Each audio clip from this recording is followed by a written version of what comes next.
Hi, I'm Erica, and I live fully off-grid with my husband and 2 kids. We are all about living intentionally, and that includes eating from scratch, healthy meals that are also cost-effective. So in today's video, I'm going to share what we ate in this past week, and I will leave linked below any recipes and resources that I share. This first meal is a spatchcocked roasted chicken with gravy, potatoes, and peas.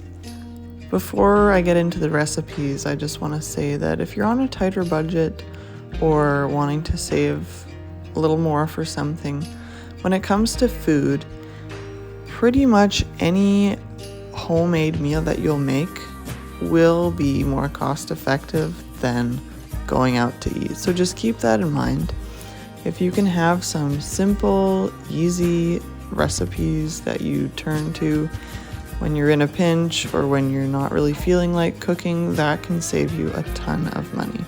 Another thing that really helps me in those situations is having convenience food prepared already. So I love to make big batches of things, eat them for supper, have leftovers for lunch the next day, and still have enough to freeze for another meal. And so I actually have a whole collection of freezer meals that you can get. I'll leave the link for that down below. And these are meals that I make definitely on a weekly basis and I freeze.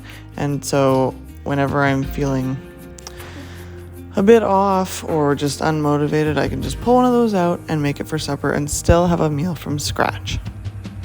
So let's get into the recipes. I loosely followed the spice mix recipe from an Instant Pot whole chicken recipe, and I'll link that down below. I mixed together salt, pepper, onion powder, garlic powder, paprika, rosemary, thyme, olive oil, and lemon juice. You could also use butter instead of the olive oil.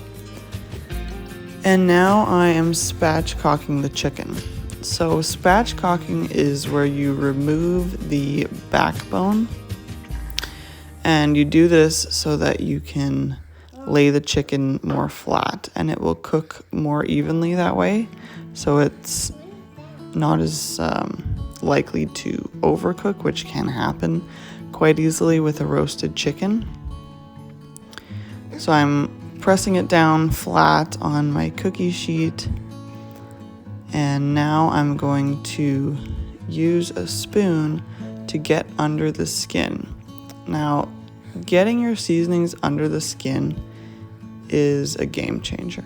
Like if you just season all over the chicken on top of the skin, it won't have nearly as much flavor. So I always, whether I'm doing a whole chicken or skin on any part of the chicken, I will lift up the skin and smear all of my seasonings under there, and it will result in a much more flavorful chicken.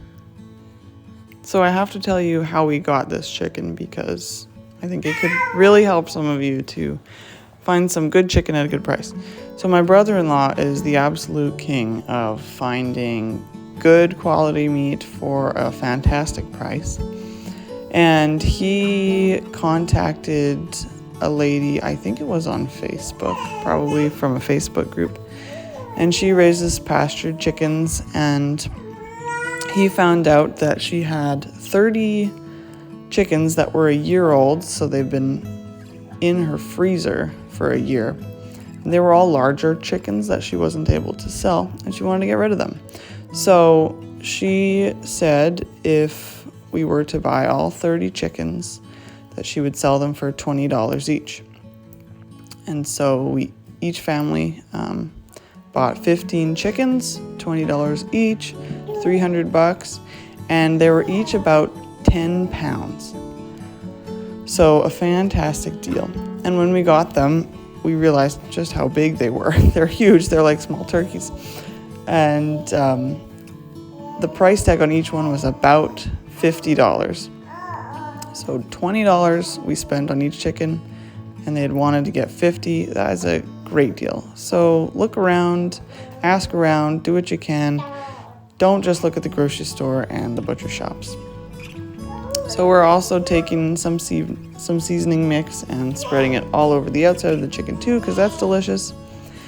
And I'm also roasting the backbone with it because I will use that along with the other bones from this chicken carcass to make some bone broth at a later date. Making bone broth is another way you can get more out of the chicken that you buy, because you get this delicious, super healthy, nutrient-rich broth. And if you've made broth before and it's been a little bit underwhelming, always use roasted bones.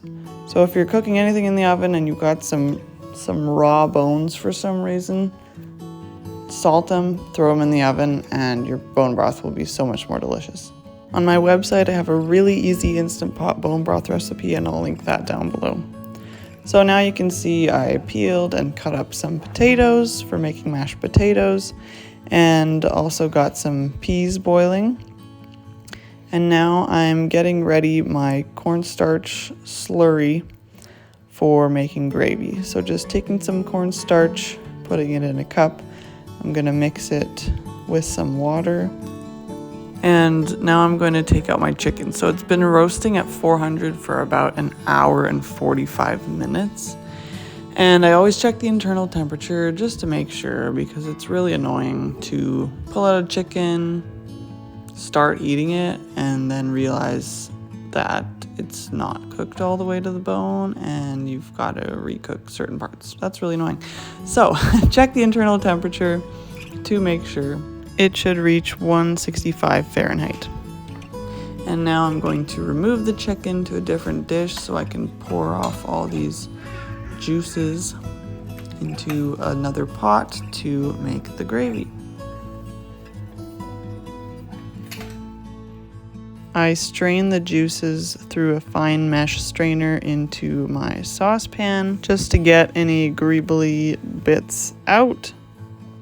And then I'll usually kind of rinse out the roasting dish with a little bit of water just to get the rest of it, and put that through the fine mesh strainer as well. Now I bring the juices to a simmer and then whisk in the cornstarch slurry I made before. Now I usually need to add some more water. There's not enough juice to make enough gravy, and I've found that the flavor is very concentrated in the juices anyway, so it still turns out delicious and fine if you add some extra water just to make more gravy. Sometimes I mash my potatoes, sometimes I think it's just an extra step that's not totally necessary and people can mash them themselves if they want to, so I skip it sometimes because we're not too picky about that. And of course, put gravy over the chicken and potatoes, and what a delicious meal. So we ate some of that whole chicken, but there was a lot left over. And honestly, I love it that way. I love it when I have a meat in the fridge that I need to use up. It takes some of the decision making out of the meal making process because I just have cooked chicken that I need to use. I don't have to wonder, should I use beef? Should I use chicken? Should I cook fish? I just have chicken that I need to use. So this next day was a lot colder and kind of rainy and dreary. So I thought this is a great day to have a soup and biscuits. And so that is what we're doing. Now, I don't tolerate wheat very well. I can eat small amounts of it, but I find that if I eat a lot of it, I get migraines, and I don't like having migraines. So generally I avoid it, and when I'm doing my own baking, usually I don't use wheat. So I've come up with a recipe for oat biscuits, which, don't get me wrong, they're not super flaky and wonderful like a wheat biscuit would be, but they give me something bready to eat alongside my soup to slather butter on, and so that's all I want, really. You can find this recipe on my website, thehomeintent.com.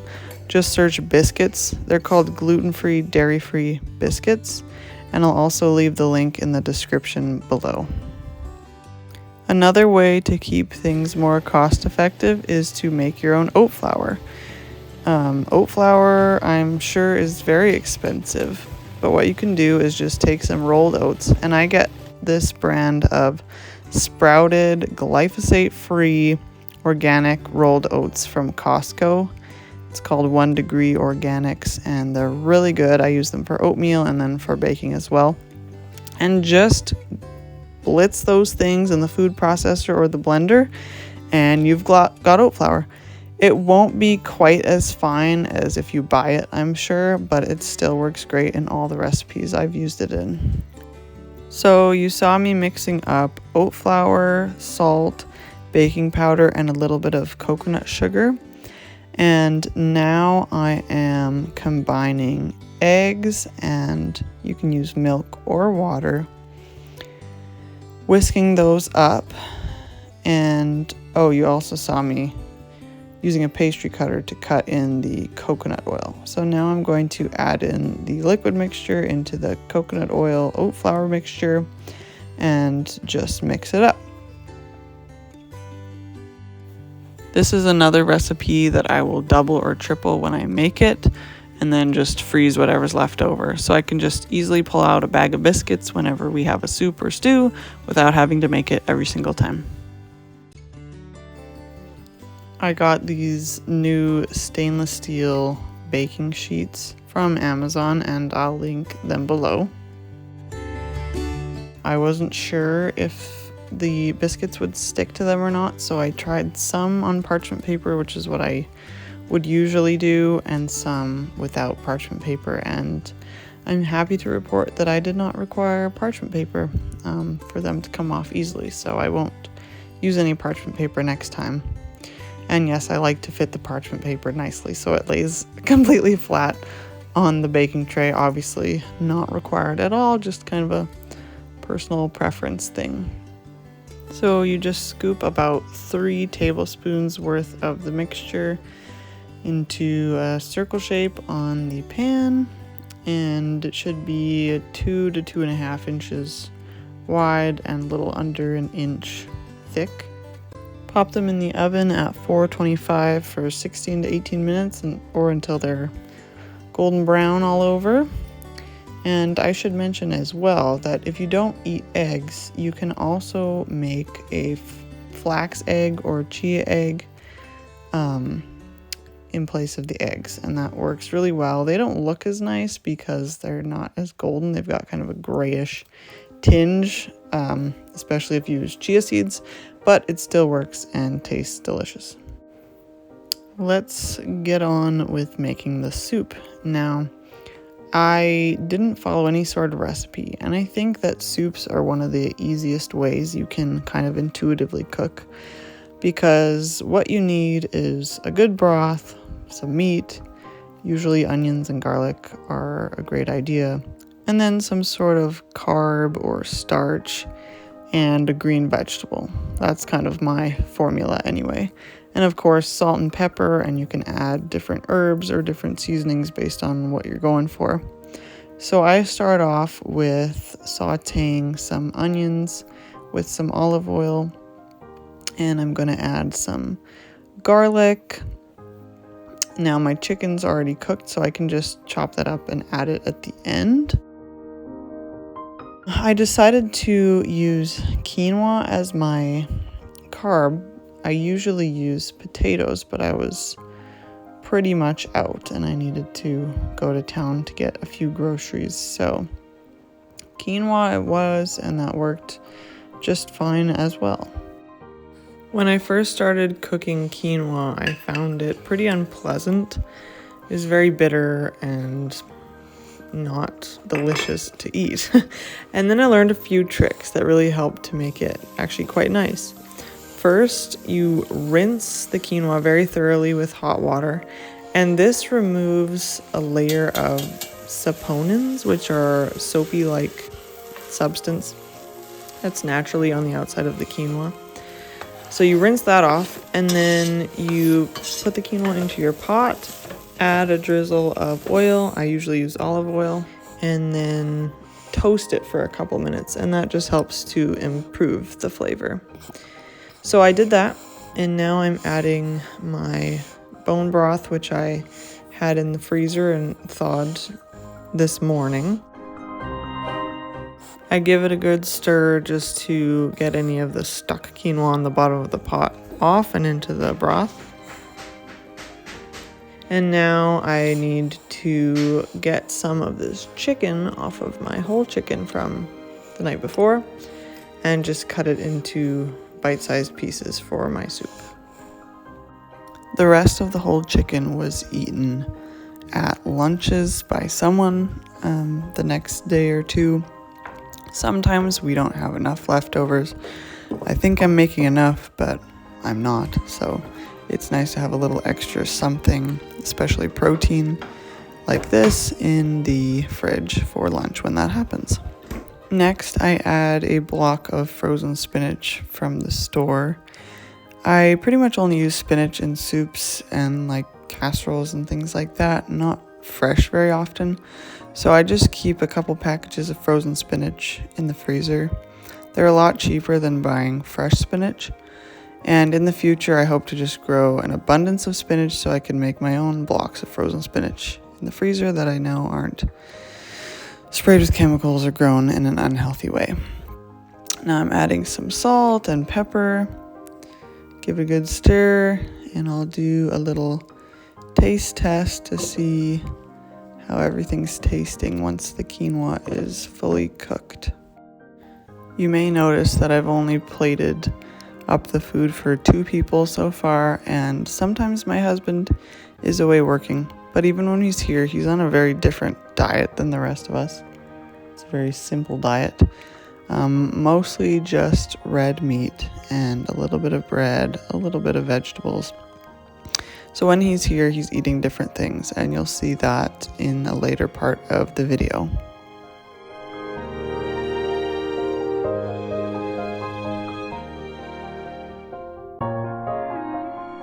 This was a quick, simple, healthy, and really delicious meal that only took a few minutes and a few ingredients.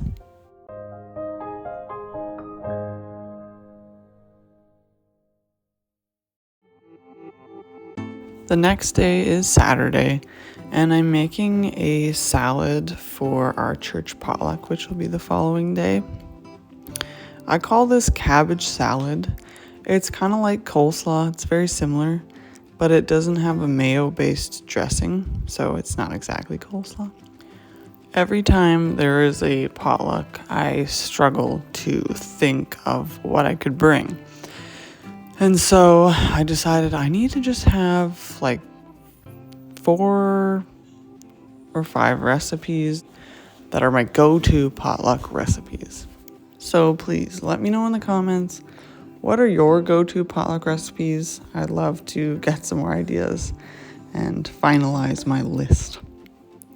So I'm just shredding up half of a cabbage. Now I'm peeling a couple carrots, and I will shred those and put those into the salad as well. Keep the scraps, of course, for our chickens to feast on later. Then I'll dice up some chives from the garden, and you could use green onions in place of those as well. I'm also going to mince up 4 garlic cloves, and I didn't have any fresh parsley. Parsley is something that I just never use. So, I mean, it adds a nice color to this salad, maybe a little bit of flavor. Anyway, so I just left it out. If you have it, cut up some fresh parsley and it'll improve your salad a little bit. You might notice that I'm not washing the cutting board or the knife in between chopping all these vegetables. And I just think it's a totally unnecessary step. if everything's just going into the same raw salad. Anyway. Next, I juice a large lemon and strain the juice just to get the seeds, and I don't mind the pulp, but it's mainly the seeds. I had a very seedy lemon out and put that in over the vegetables. Then I'm gonna add a 1/4 cup of tahini, which is like sesame seed butter, a tablespoon of apple cider vinegar, a 1/4 cup of olive oil, and 1 teaspoon of salt. And then I'm just gonna toss it to mix everything together.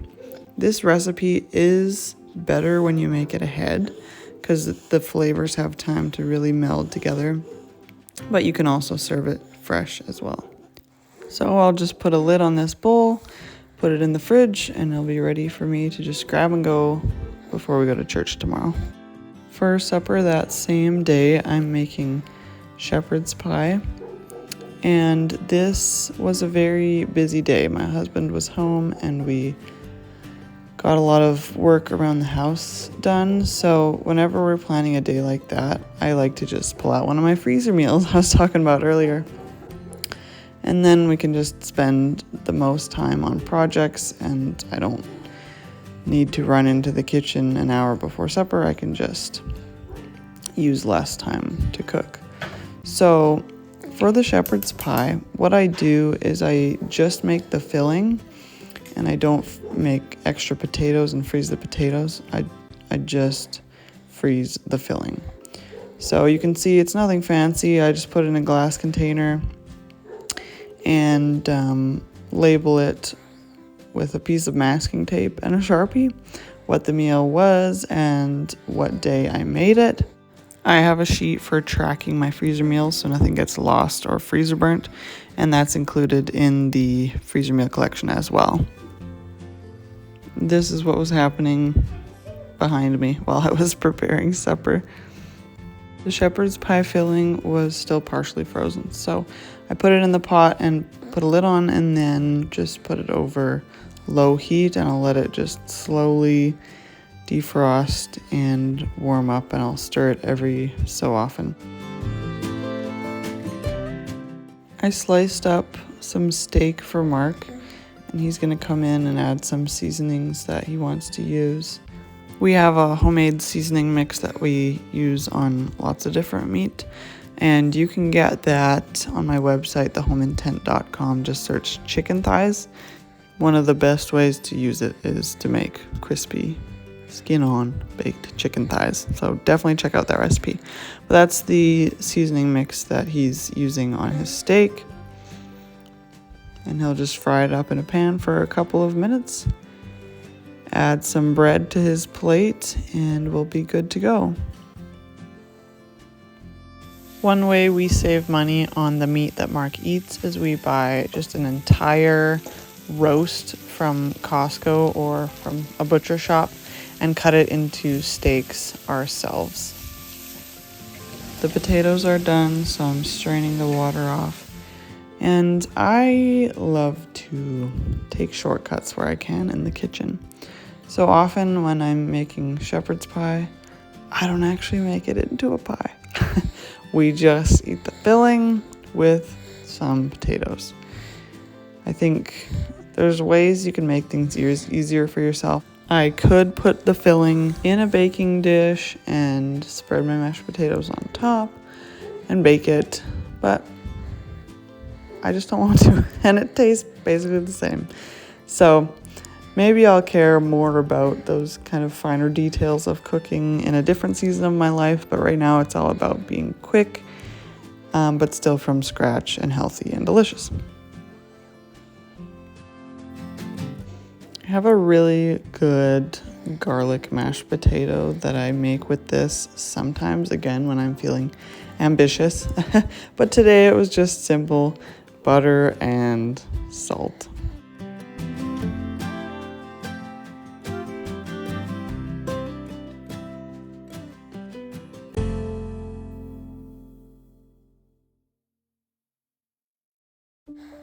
So the next day was Sunday, where we had that potluck at church. So this day you're seeing right here is a different day. this day we went to town to run some errands and just hang out at the park for a while. It was a beautiful sunny summer day. And we got home a little bit later than expected, but I just stuck to what I had planned for supper. In those situations, I often feel like, oh, it takes so long to cook supper. But then if I actually walk through the steps in my mind of what I'm going to be making, I remember, okay, this actually won't take that long. If I just get to it and don't waste time overthinking it, it'll be done pretty quick. And we won't have spent extra money on eating out, and it'll be a healthy meal. So just go with it.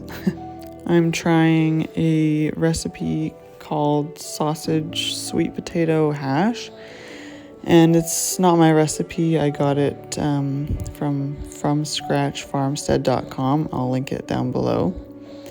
And I'm sauteing some onions and then adding a couple pounds of ground beef and salt. I've got some herbs here drying from my greenhouse, and I was too lazy to run out to the greenhouse and get herbs right from the plant. So I picked some sage from my drying sage.